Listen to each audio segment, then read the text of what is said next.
Halo semuanya, balik lagi bareng aku, Aziwatika Fatin dari Teknologi Rekayasa Otomasi Universitas Diponegoro dengan 3 digit NIM terakhir 057. Nah, di sini kita akan membahas mengenai microcontroller dan hubungannya dengan PWM. Nah, dari gambar aja udah terlihat nih di sini bahwa ini kita ada menggunakan microcontroller yaitu Arduino Uno. Mungkin teman-teman udah familiar ya. Nah, tapi di sini kita akan membahas tentang Arduino Mega. Arduino Mega ini merupakan chip atau microcontroller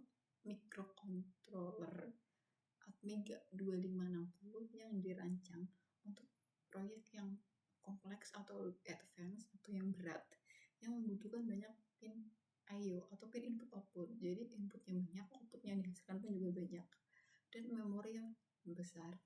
Arduino Mega ini tuh memiliki memori flash sebanyak 2556 KB. Kemudian Arduino Mega ini menyediakan 54 pin digital, yaitu 15 pin diantaranya dapat digunakan sebagai output PWM, 16 sebagai input analog, dan 4 port serial UART sebagai perangkat keras. Kemudian ini merupakan datasheet pin Arduino Mega nih. Nah, di sini udah cukup jelas kan nih gambarnya nih.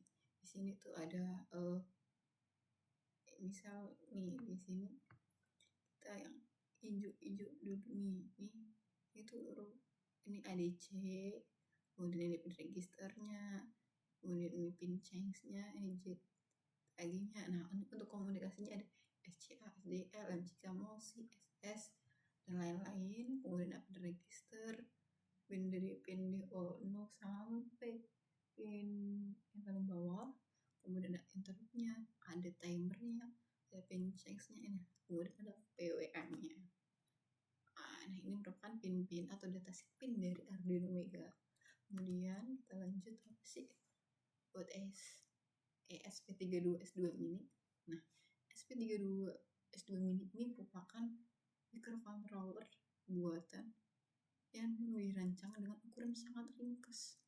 Chips ini menggunakan prosesor inti tunggal single core dari Xtensa 32 bit RX7 dengan kecepatan hingga 240 MHz dan dilengkapi dengan fitur konektivitas Wi-Fi yang terintegrasi. Berbeda dengan varian ESP32 yang standar atau yang biasa, seri 32 Mini itu memiliki keunggulan utama pada antarmuka native USB yang memungkinkan microcontroller ini tuh untuk langsung bertindak langsung sebagai perangkat USB seperti keyboard, mouse, atau MIDI tanpa perlu chip konverter tambahan. Wah, sangat luar biasa sekali ya. Nah, ini kemudian ada datasheet pin dari ESP32S2 Mini. Ini juga gambarnya cukup menarik ini, warna-warni. Nah, ini bisa dilihatnya. Yang warna abu-abu ini adalah GPIO-nya. Terus ini ADC-nya warna orange. Kemudian ada yang warna hijau, ini DHC. Terus ada SPI. Kemudian ada touch-nya. Kemudian yang biru ini ada UART. Nah, ini bisa dilihat ya teman-teman. Kemudian ada PWM pin-nya.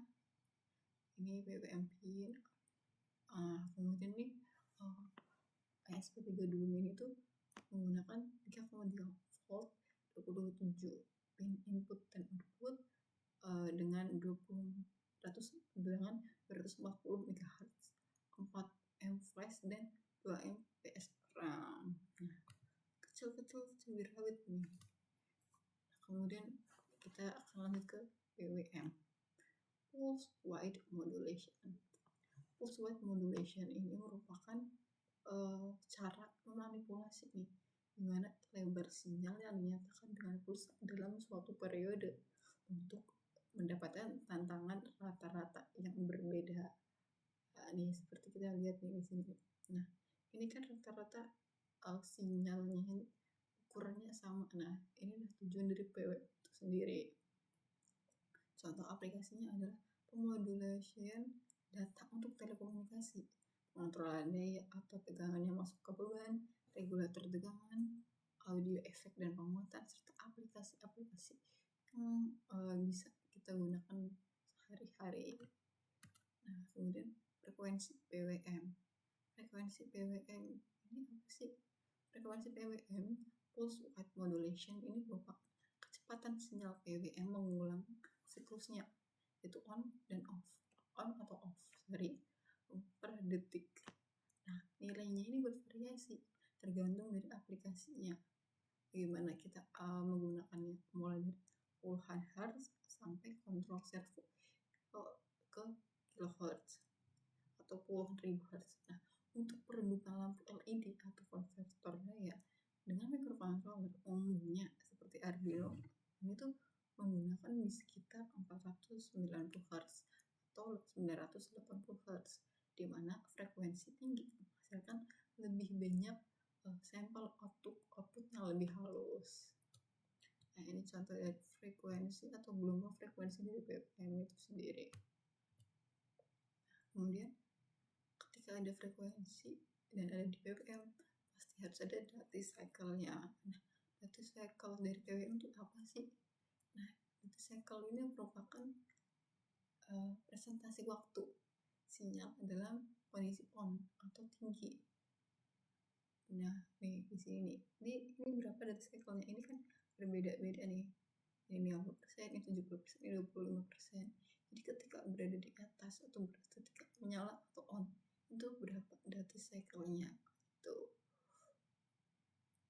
Nah, dari total suatu periode sinyal digital, nah, yang digunakan untuk mengontrol daya atau tegangan rata-rata yang diberikan beban seperti mengatur kecepatan ini atau kecepatan motor, semakin tinggi duty cycle-nya, semakin lama sinyal on-nya, sehingga tegangan rata-rata yang diterima beban semakin besar atau sebaliknya. Nah, kalau contohnya begini teman-teman, di 50% ini tuh bisa lampu merah, ini lampu hijau, ini lampu kuning. Nah, jadi lampu merahnya akan menyala selama 5 detik, kemudian lampu hijau akan menyala selama 7 detik, kemudian lampu yang kuning ini akan menyala selama 2,5 detik gitu teman. Jadi lebar dari duty cycle atau sinyal yang di atas ini tuh menentukan berapa lama suatu sistem ini akan menyala atau on. Ini berdasarkan duty cycle yang didapatkan. Kemudian ada resolusi PWM atau signal resolusi. Nah, ini tuh apa sih? Nah, resolusi PWM yaitu tingkat kehalusan atau jumlah langkah berbeda yang tersedia untuk mengontrol dari cycle rasio waktu sinyal on terhadap total periode yang menentukan daya rata-rata yang dikirim ke suatu perangkat. Semakin tinggi resolusinya, misal 10 bit, 16 bit, itu semakin banyak variasi nilai duty cycle-nya. Misalnya dari 0 sampai 1023 atau dari 0 sampai 65.535, sehingga kontrolnya lebih presisi dan halus, seperti mengatur kecepatan motor atau kecepatan LED dengan lebih banyak atau lebih baik gitu. Nah, misalnya 1 bit nih contohnya, 1 bit resolusi seperti ini sinyalnya, 2 bit seperti ini, 4 bit, 16 bit. Nah, jadi tuh ketika bitnya tuh bertambah, sebenarnya ini sinyalnya adalah sinyal kotak, sinyal PWM. Namun ketika ada resolusi EM dan bitnya dinaikkan, makanya kan menjadi seperti sinyal sinusoidal. Nah, kemudian ada inverting dan non-inverting. Nah, yang di sini ini tuh sinyal dari non-inverting dan yang dikenal ini adalah inverting. Nah, non-inverting dan inverting itu apa sih? Oke. Non-inverting adalah PWM dan non-inverting itu sebuah metode mengatur sinyal PWM, di mana non-inverting ini tuh mempertahankan fase sinyal yang digunakan untuk mengendalikan tegangan rata-rata dengan mengubah lebar pulsar untuk aplikasi seperti kontrol motor, penggunaan atau pencahayaan LED yang kadang menggunakan op-amp sebagai dasar penguatannya. Sedangkan di inverting yaitu metode pengaturan sinyal PWM yang membalik fase sinyal. Jadi itu output 180 derajat berbeda dengan input. Biasanya digunakan untuk menghadirkan tegangan rata-rata dengan mengubah lebar pulsa untuk aplikasi seperti kontrol motor atau pencahayaan LED. Nah, kemudian ada geser pas atau geser pas dari PWM, pulse width modulation. Apa sih geser pas atau passive PWM ini? Yaitu merupakan teknik modulasi lebar pulsa yang digunakan terutama pada sistem 3 fasa inverter untuk mengontrol output dengan menggeser waktu mulai fasa sehingga PWM antar fasa menghasilkan tegangan rata-rata yang bervariasi dan efisiensinya itu lebih tinggi. Seringkali kalau memanfaatkan perbandingan antara sinyal karir segitiga dan sinyal referensi untuk mengatur tadi cycle setiap fasa secara terpisah dan sinkron. Nah, ini adalah dari uji coba yang kita yang kelompok saya lakukan. Nah, yang pertama ini uji coba 1 Arduino Vega uji coba 1 yang pertama. Nah, ini mengeluarkan sinyal PWM-nya di oscilloscope. Ini bisa dilihat teman-teman. Ketika frekuensinya tuh dinaikkan, frekuensinya naik, nah sinyalnya pun akan berubah teman-teman menjadi lebih rapat karena frekuensinya tuh lebih tinggi. Ini frekuensi tinggi, ini frekuensi rendah. Begitu terus sinyalnya, namun tetap sinyal PWM yang dikeluarkan.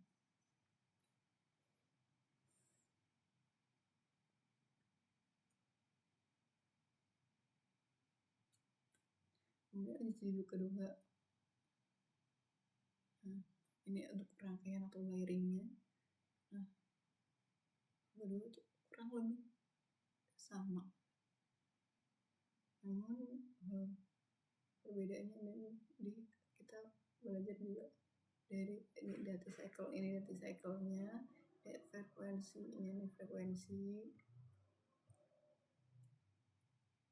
Nah, kemudian yang ketiga nih kita coba untuk yang ketiga dengan beberapa frekuensi. Nah, ini sinyal polanya ada 2 teman-teman, karena kita menggunakan 2 ini dengan 7 bit, makanya sinyal polanya PWM mungkin jika 16 bit keluarnya akan menyesuaikan di dalam. Perbedaannya lebih jelas nih.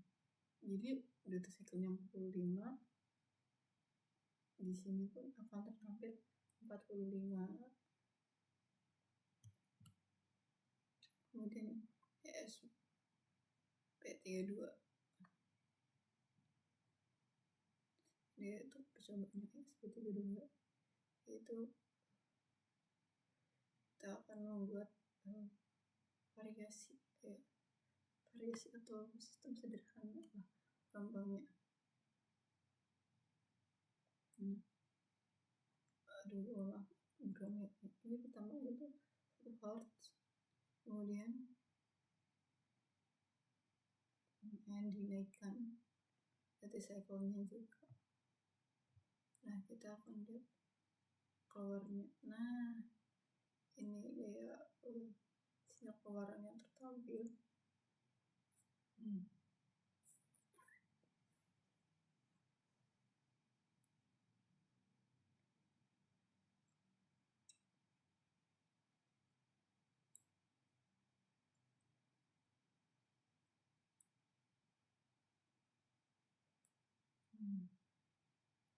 Bisa sambil tunggu ya, karena programnya ini cukup lama jadi agak susah untuk dilakukan. Nah, ini sinyalnya nih kalau bisa lihat data cycle-nya tuh frekuensinya tuh kerapatannya sangat-sangat kecil sekali. Oke, kita akan memulai percobaan kedua, yaitu memvariasikan data cycle dengan versi yang PWM inverting dan non inverting. Di sini kita menggunakan settingan frekuensi 1,4 atau ya 1,5 lah ya. Ya gitu. Nah, kita data cycle yang akan kita variasikan dengan resolusi PWM ya. Kita menggunakan kecepatan yang 10 bit. Kita juga akan memvariasikan yaitu inverted PWM dan non-inverted PWM. Oke, siap, kita mulai. Di sini kita bisa lihat kita menggunakan duty cycle 50% dengan versi inverted PWM. Nah, gimana hasilnya jika kita ubah ke non-inverted PWM? Nah, seperti berikut. Nah, kenapa tidak berubah? Dikarenakan duty cycle-nya masih 50%. Coba kita ganti ke 75%. 75%, oke. Kita dari non-inverted, kita akan balikan menjadi inverted. Oke, dalam 3, 2, 1. Oke, seperti berikut. Oke, itu sudah cukup untuk mengetahui bahwa PWM yang bisa di-invert dan non-inverted akan menghasilkan output berupa PWM yang terbalik. Itu aja yang bisa aku berikan atau aku jelaskan mengenai microcontroller dan PWM menggunakan Arduino Mega dan STM32S2 ini. Kurang lebihnya mohon maaf. Terima kasih.